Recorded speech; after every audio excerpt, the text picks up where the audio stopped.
I'm alive. It totally tells me you're alive. I'm great. I'm good to know that. Wasn't feeling kind of slow, but I felt I was still kicking. Anyway, yes, I'm just out of bed, drinking my coffee, having morning thoughts as I pay attention to the world around me as I'm forced to take a day of vacation because some dickhead felt like getting tested for COVID. How awesome is that? He owes me 2 vacation days. Although he does not know this yet, he will soon. How he pays for them is entirely up to him, but he will pay.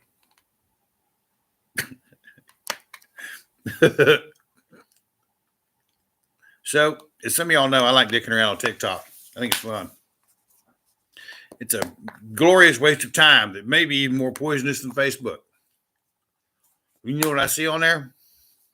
Extremes. Always extremes. It's easy to buy into the far right or the far left. The far left just have the appearance of fucking the most worthless individuals you could ever imagine. The far right seems to have some kind of principles, but here's the deal. You may not necessarily agree with all of this or all of that. You might not necessarily agree with abortion, but it's really none of your business. So they're going to either one of those are going to force you to make a decision and stand your ground, or you're not cool enough to hang out with them. You might want to be able to own your gun, but you're going to have to clarify that. Is it just one, or can you own as many as you want? Can you own a cannon or a machine gun? Blah blah blah. When it seems to be, when you get to the extremes of these beliefs on either side, and especially in Ossetru and Norse paganism, as they're calling it now. I like how they changed the name so they can neatly sidestep the requirement to have to live up to any kind of standard. Nice job, guys. Kind of cowardly, but that's kind of the point in my statement there. As you begin to want to associate with either side of this, there will be no limit to what they ask you to accept and sacrifice of your own thought process to be considered part of their cool kids club. That's what it boils down to. Because the further you get to the extremes, the more emotion driven and emotion based the arguments for inclusion into their group become. So I can't stand either one of them. The academics feel like they've neatly sidestepped the issue of having to demonstrate courage or moral character or integrity with regards to having to make a decision. Yes, I'm folkish. You're free to do what you want. You can sit at my table. You can't sit at my table. Here's why. Does not mean I think less of you. So on and so forth. No, yes, if you want to have an abortion, go for it. I do not feel like having the world populated with inbred accidents, period. Although I would like to see maybe a little bit of return of child sacrifice. I mean, if we're going to do it, I mean, fuck, let's do it right. Come on, people. We're just doing it in the medical facility to sell the body parts. Come on, man. We're going to fucking be doing this 28 days after birth. Let's get a temple going. Let's get a big fire. Shit. Bunch of pussies. No, we can't do that. It's not Christian. I'm not Christian. I can give a fuck. Bryan, that's horrible. You can't say that thing about babies. The hell I can't. I mean, goddamn, let's take a good long look at it. It's always been done. Only used to be you had to carry it. Used to be, well, it's my body, my choice. If I don't want to get stretch marks and ruined, look, man, if you're in there like that already, you've probably already had. I can't stand that kind of horseshit double standard.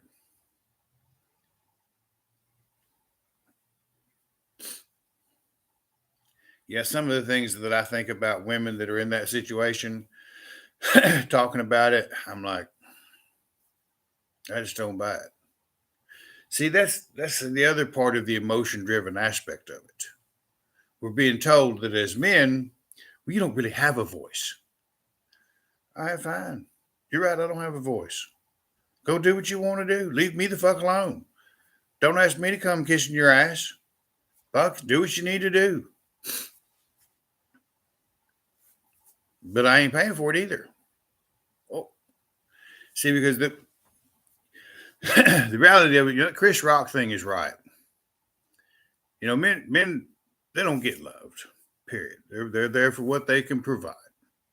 And as soon as they stop providing either some dick or money or a place to live or food on the table, that shit dries up.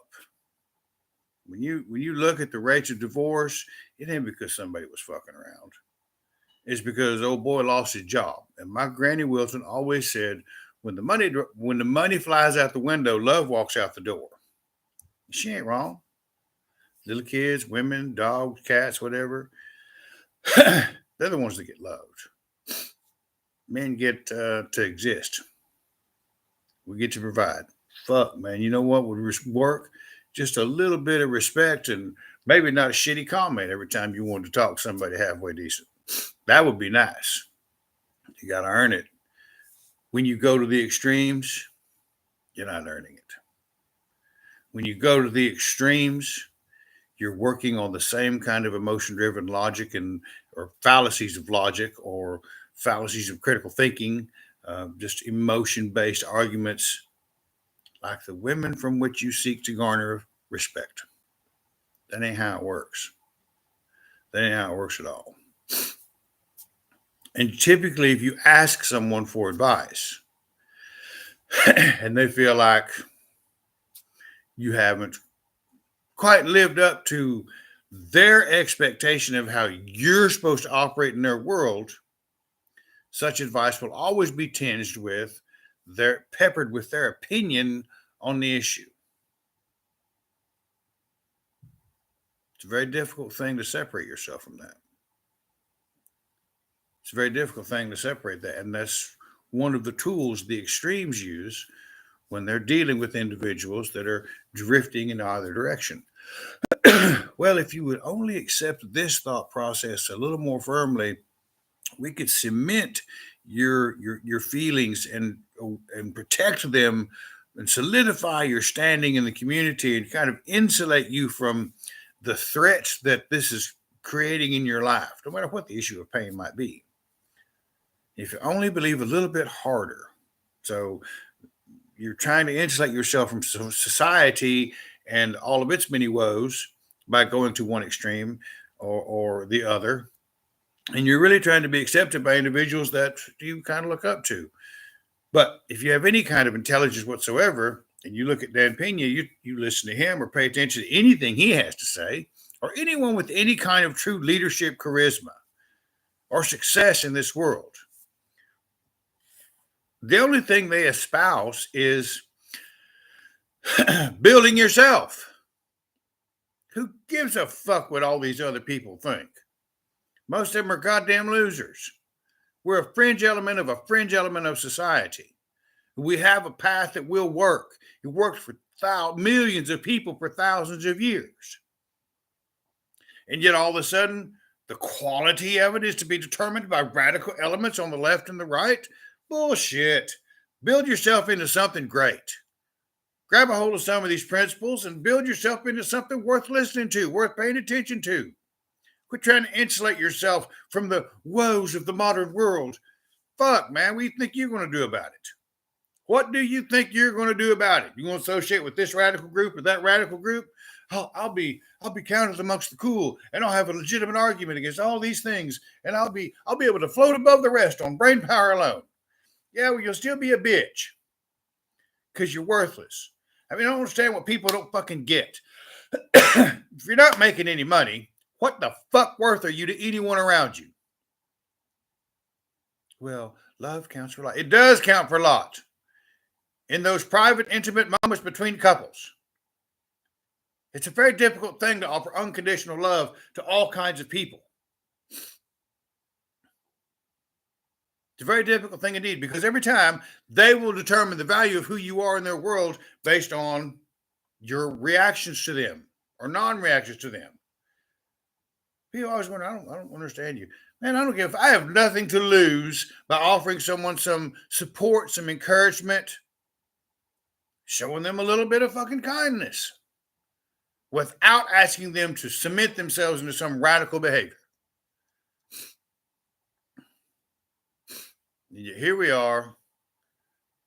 Since 1968, it's about when it started. Also true. Norse paganism. Also true. These fucking Norse paganism cocks. It's when it started.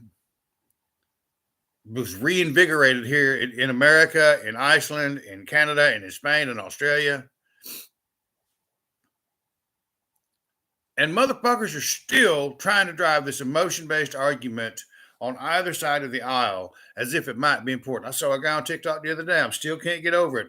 I've read the lore for 20 years, and I can't find any justification for racism.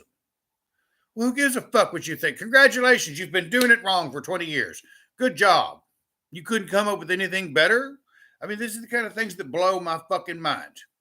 And the fact that people still give them traction tells me that most of the people that are jumping into this are fucking gutless. Sorry, that's just the way I feel about it. If you're not going to stand up and try to build yourself, if you're not going to grab a hold of the principle in these faiths, the shit that I've been talking about for over a fucking decade now, and build yourself into something and make yourself successful, and stop using some emotion-driven argument to justify everyone else's presence in your life, what in the fuck are you doing trying to grab a hold of a faith like this that forged men that built empires? You see where I'm coming from? Grab life by the balls and whip its ass. Then come tell me what you think about how life works when I see how successful you are. Don't come trying to tell me, don't come at me at left field telling me what you think about how, well, I determined this about you because this is how you acted or didn't act with regards to me. Give a fuck how I'm supposed to react with regards to you. Oh, you expect me to collar your feelings? You expect me to kind of support you and your things while I watch you, sport fucking through the universe. Whatever. Fine. Go for it. I really don't give a shit. It doesn't cost me anything to allow you to be you. But that doesn't mean that I'm going to collar your goddamn feelings on it either. Well, you're one to talk. Yep, I am one to talk. But I don't know why. Because I'm big enough to stand on the principles of what I think. And if you don't like it, a lot of people don't. They'd rather go listen to Dave Martell and go with an academic approach or cement themselves into the kind of emotion-driven arguments of the left or the right so they can feel good about themselves and justify it. Fuck off. All the way. I mean, really, all the way. It is exhausting. Engaging in the mental gymnastics necessary to negotiate the thought processes of people that are trying to justify their actions around you while still hoping that you maintain the support that you've continually given them. I never asked for anything in return. Buy a book. Join my Patreon. Give me a little support. Speak highly of me when others ain't.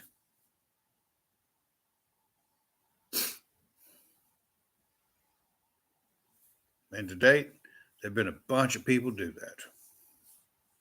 There have been a bunch of people that ain't too. So be it. I ain't everybody's cup of tea. And I ain't going to try to be. Not at 51 years old. It's an interesting thing, this life. It's an interesting thing. Oh, Porky Pig, that too. Made a video on TikTok the other day and started, what the shit? Porky Pig and shit all over the place. Like a stuttering buffoon. Oh, well. I've been called a hell of a lot worse, I promise you. So here's my thing.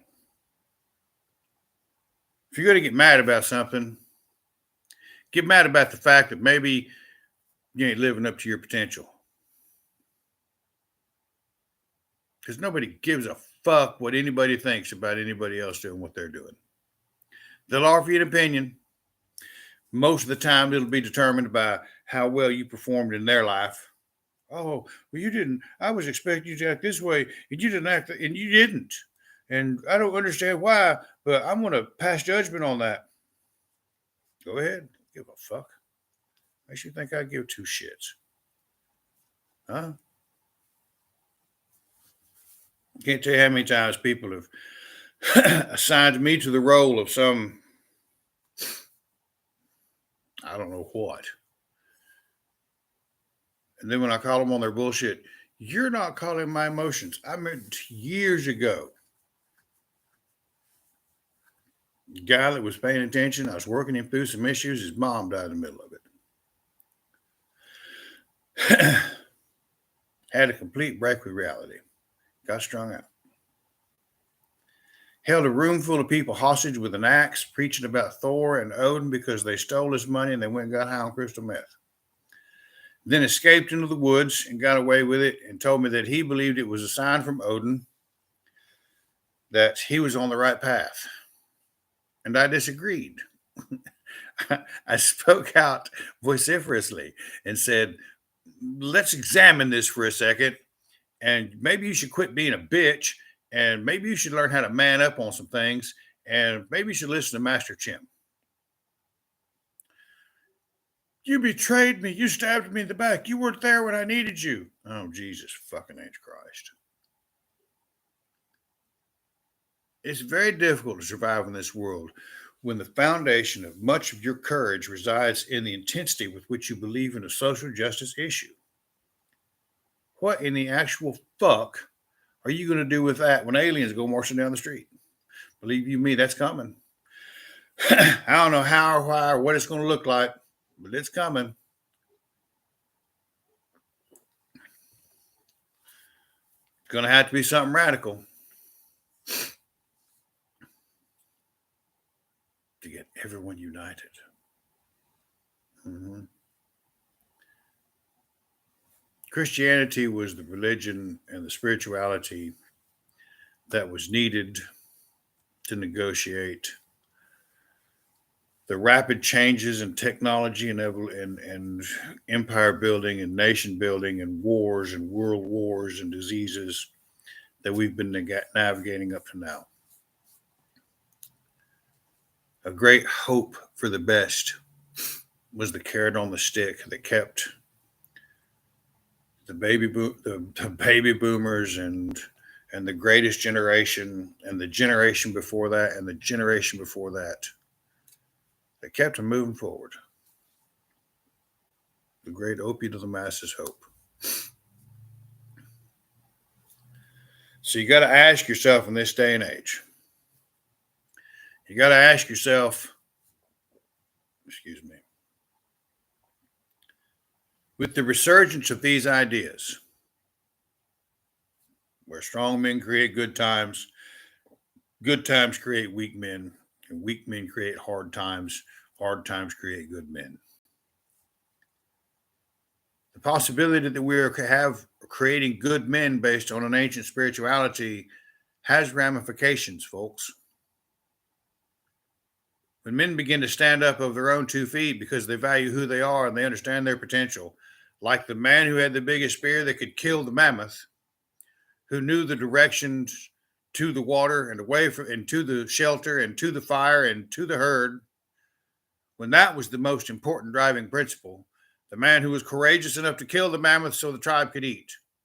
And now we are in these hard times created by weak men, and out of the blue, this powerful ancient spirituality, along with several others, polytheistic, pagan, heathen, whatever in nature, are once again raising their heads to empower strong men. What will the monsters look like that we have to fight in this generation, in this age? Well, one thing I can assure you of is no matter what they might be, you're not going to be able to value who you are based on the opinions of motherfuckers who believe you didn't act right in their presence.